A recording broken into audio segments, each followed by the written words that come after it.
Could it be said that a person who intentionally neglects the Sunnah, would that person be punished in the hereafter? Before I reply to your question, I would like to clarify certain points. As far as the actions and deeds of any Muslim is concerned, they're broadly divided into two categories. One is halal and the other is haram. Halal is the permissible category, haram is the forbidden, prohibited category. Furthermore, the halal category is further divided into four subcategories. The first is the fard, which is obligatory, which is compulsory. Second is the mustahab, the things which are encouraged in Islam. Third is the mubah, the things which are optional in Islam. The fourth is the makruh, the things which are discouraged in Islam or detestable. So in all, there are five categories. Number one is fard, which is obligatory and compulsory. Number two is the mustahab, things which are encouraged. The third is the mubah, things which are optional. Fourth is makruh, things which are discouraged or detestable in Islam. And fifth is haram, things which are forbidden and prohibited. Now, if a person does an act of fard, and compulsory act, he gets a reward. That is, he gets positive points.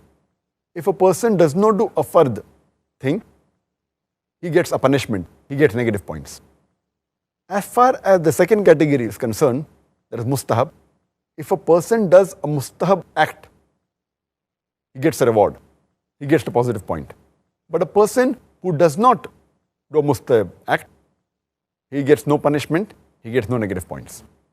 The third category, that's mubah, optional, whether a person does the mubah, optional act or not, or does not do an optional act, he gets no positive, no negative points, he gets no reward, he gets no punishment. It's absolutely neutral, it's optional. The fourth category is the makruh, the discouraged or detestable. If a person abstains from things which are makruh, he gets a positive point, he gets a reward.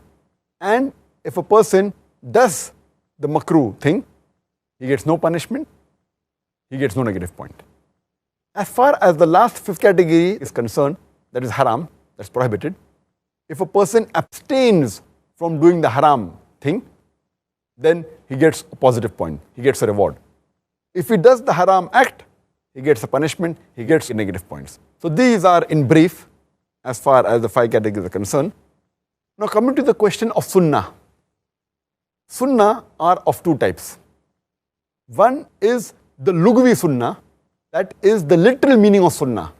That is the sayings, the actions and the approval of the Prophet. So as far as the lugwi, that is the literal meaning of sunnah is concerned, it can fall in the first four categories. It can either be a sunnah which is fard, a sunnah which is mustab, a sunnah which can be mubah, or a sunnah which is makruh. So the lugwi sunnah, the literal sunnah, can fall under any four categories. For example, sunnah falling in the first category is Muhammad Sallallahu Alaihi Wasallam prayed the Fajr Salah, he prayed the Zuhr Salah, he prayed all the five prescribed Salah. That way, the actions of the Prophet and also saying of the Prophet, but it falls in the first category. The example of the mustahab sunnah is the Prophet, he prayed the 2 rakat sunnah before the Fajr Salah. It's not a first to pray 2 rakat sunnah before Fajr, but it is mustahab. It is encouraged. This is the second category. The third category of mubah will be Muhammad Sallallahu Alaihi Wasallam had long hair. It was optional. So anyone who has long hair, it's optional. It is permissible. The example of the fourth category, makruh. People think that can the Prophet do something which is makruh? And they will be shocked. What is Zakir speaking? Prophet? Sunnah of the Prophet which is makruh? I'll give you an example. The hadith saying that Prophet Muhammad, he said that do not drink while standing. So drinking and standing is makruh. Fine. So the right mustahab is to sit and drink. But the hadith also saying that the Prophet, he stood and he drank water. Maybe there was a reason, there was a requirement. So standing and drinking is makruh, sitting and drinking is mustahab. Standing and drinking is discouraged, sitting and drinking is encouraged. So there are times in case of necessity, when the requirement is there. The Prophet did do sometimes things which are makruh. So this will fall under the category of sunnah, which is makruh, in the lugwi sense, not in the fiqhi sense. I'll come to it later on. Otherwise people will say, what is Zakir saying that is sunnah means doing makruh? No, it is not. Lugwi, yes, it can be. Because the Prophet did it.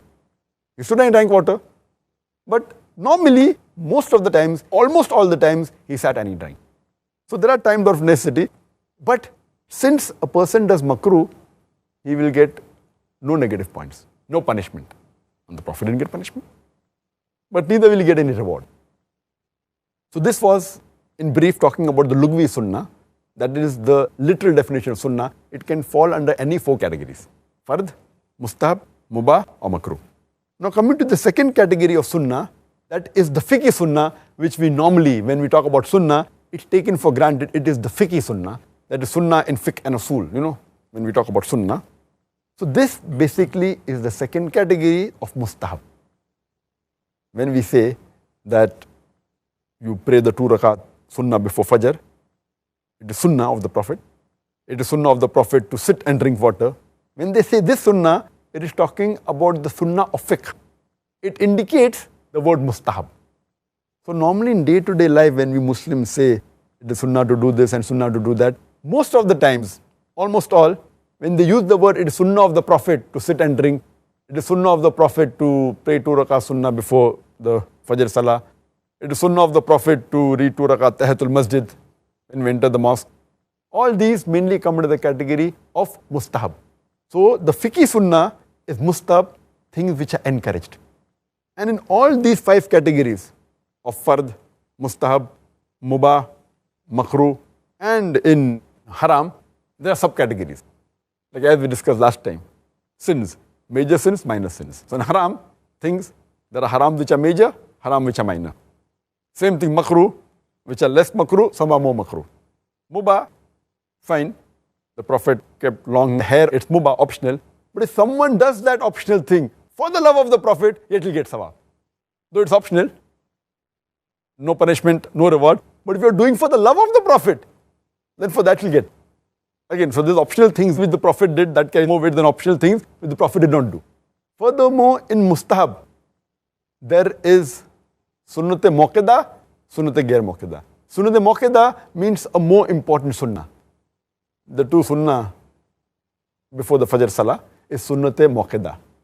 It's a more important sunnah than the other sunnah. So sunnat-e muakkada, sunnat-e ghair muakkada. Same thing in the farais, in the first thing.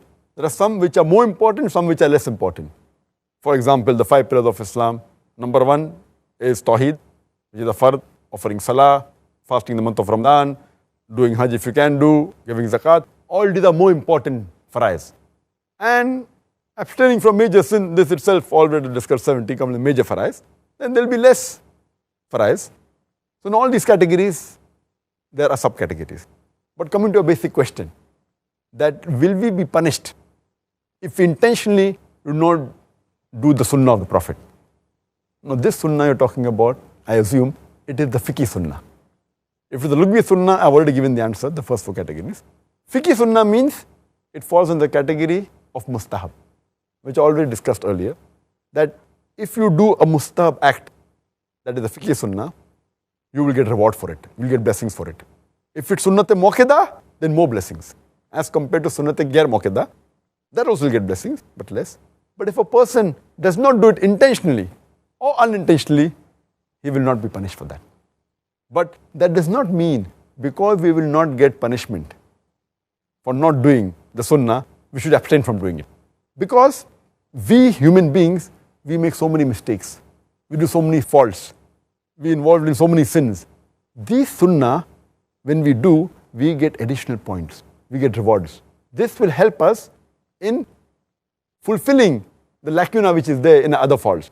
What the other faults we do, it helps in covering up our faults, some of our sins. So therefore, a Muslim should do as much as sunnah as possible. Just because he will not get a punishment, that doesn't mean that he should not do it. In fact, he should try and do as much as sunnah, lugwi sunnah, mustahab acts, so that it will help him to cover up the other faults which human beings do. And it will help him to go to Jannah.